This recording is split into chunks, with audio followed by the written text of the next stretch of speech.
Olha, eu acho que do dia 7 até agora tem etapas. Né? A do Brasil a gente deixa para o final, porque ela é sui generis. Então, a gente deixa para o final. Então, primeiro momento, os ataques do Hamas, horrorosos. Eu, particularmente, escrevi na hora, sem problema nenhum, condenando. Sim, coisa que não exato. aconteceu com os outros. Isso eu não. Aí não é nem de análise, sou eu individualmente, como pessoa, tudo não admito isso. Isso não existe. Então, não existe no campo da política, não existe um campo de resistência, porque muita gente confundiu falando que é resistência. Resistência é agora. Agora sim. O Hamas está lá agora resistindo. Que fez no dia 7, não. É que matou trabalhador chinês, matou beduíno, matou judeu que é a favor da Palestina. Quando mata aleatório, é terrorismo. Aleatório. Não tem nada. Bom, a imprensa repercutiu e até hoje tem resquício do dia 7. Você percebe, né? A tentativa de tal pessoa que morreu. Dia 7 ainda vem, né? Mas diminuiu, né? Diminuiu.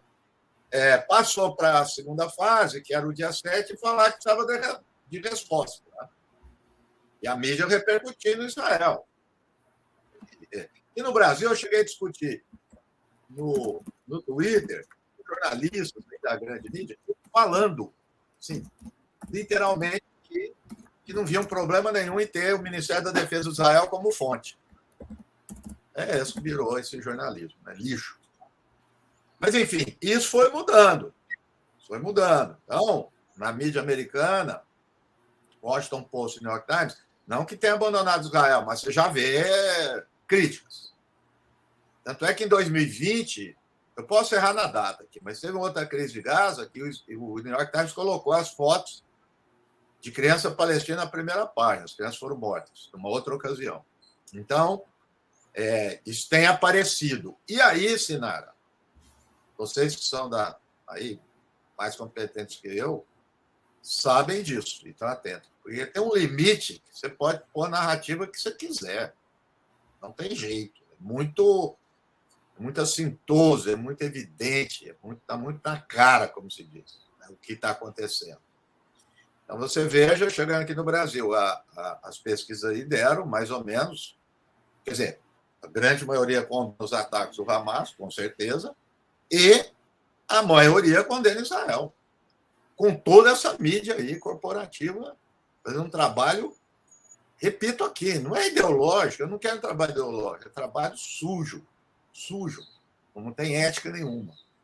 E aí, então, segundo as pesquisas que eu li, 62%, mais ou menos, condenam a ação de Israel aqui no Brasil. Nos Estados Unidos, todas as pesquisas, todas, eu vi em cinco órgãos de mídia, a maioria condena a ação do Biden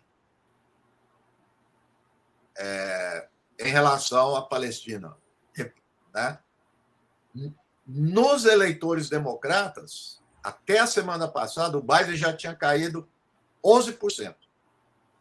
Nos eleitores democratas, despencou. Então, está mal avaliado. E as pesquisas estão crescendo a avaliação contrária à ação do Joe Biden. Então, a posição do Lula foi corretíssima, né, Nasser? Eu acho que no início ele hesitou. Ele deu uma hesitada, acredito eu, olhando para a política interna, com medo aí de um centro e tudo. Mas depois eu acho que ele percebeu que não adianta isso.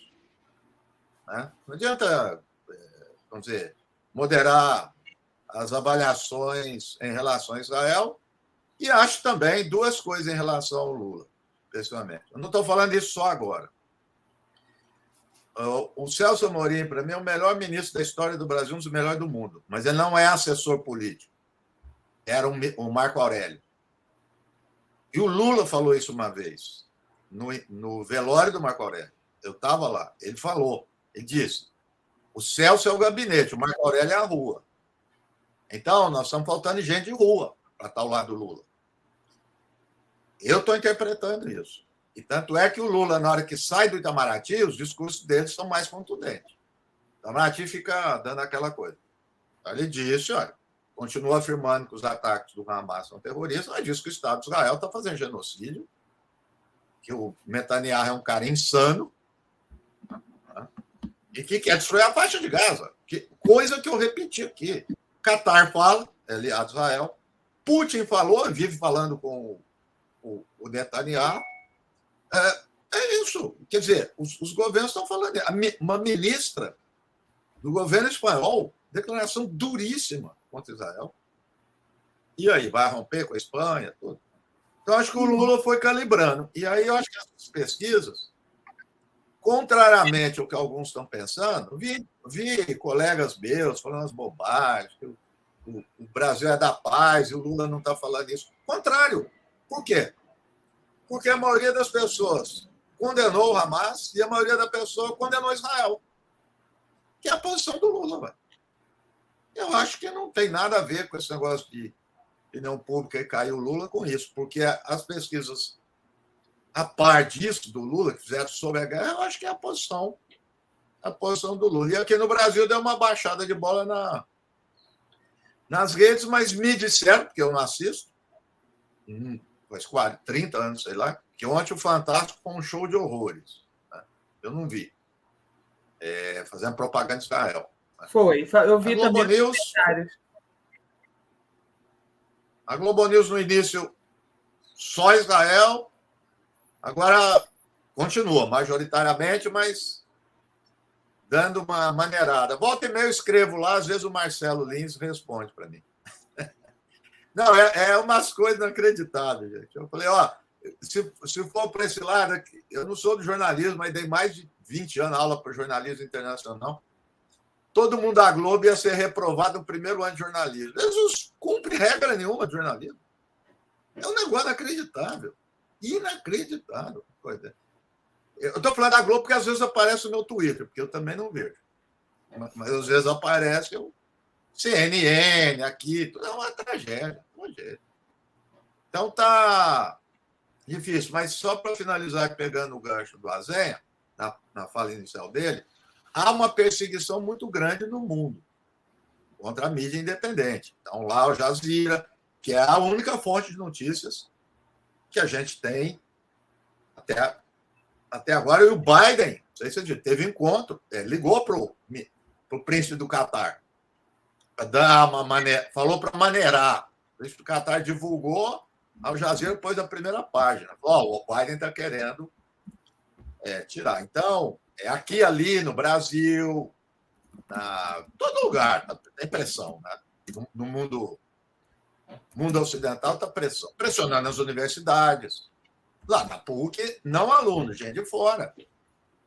E não é agora, eu recebo muita gente protestando, pedindo para a PUC me tirar do quadro de professor, do Salem Nasser, na GV, colegas lá da PUC do Rio. Tá.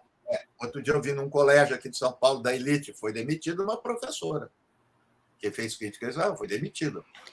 Uma ação, eu acho impressionante, viu, Reginaldo? Essa é uma ação mundial, né? É uma ação de calar as pessoas, calar as críticas, e me parece muito bem organizada, porque ela se dá, organizada. Ela se dá no mundo inteiro, é incrível. Porque Azé, sabe, 2009, 2010, vazou um documento do Estado de Israel, junto com os Estados Unidos, que elaboraram o que hebraico chama Hasbara, que é um tipo de propaganda, mal traduzindo. E eles dão orientações. Então, por exemplo, se alguém falar isso, aquilo, aciona tal coisa e faça isso. Para coibir. Então, eu acabei de ver agora uma notícia que tiraram do ar. Posso errar agora. É uma da Bandeirantes, acho que do Rio Grande do Sul, não sei. Em algum lugar, como é que chama? Uma local lá da Bandeirantes, porque estavam fazendo assim, transmissora, propaganda explícita de Israel, que estava tão na cara e tirou. Aí eu fiz a pergunta: vai ter processo? Porque se faz isso, é antisemitismo. Vai ter quanto a isso? Vai, né? Está todo mundo falando. Ué, o ministro da Defesa de Israel disse que quem mora em Gaza não é gente, é animal. E até conversando com as pessoas, eu não trato nem animal assim. E acho um horror quem trata. Então, eles estão dando declarações tranquilamente, não acontece absolutamente nada.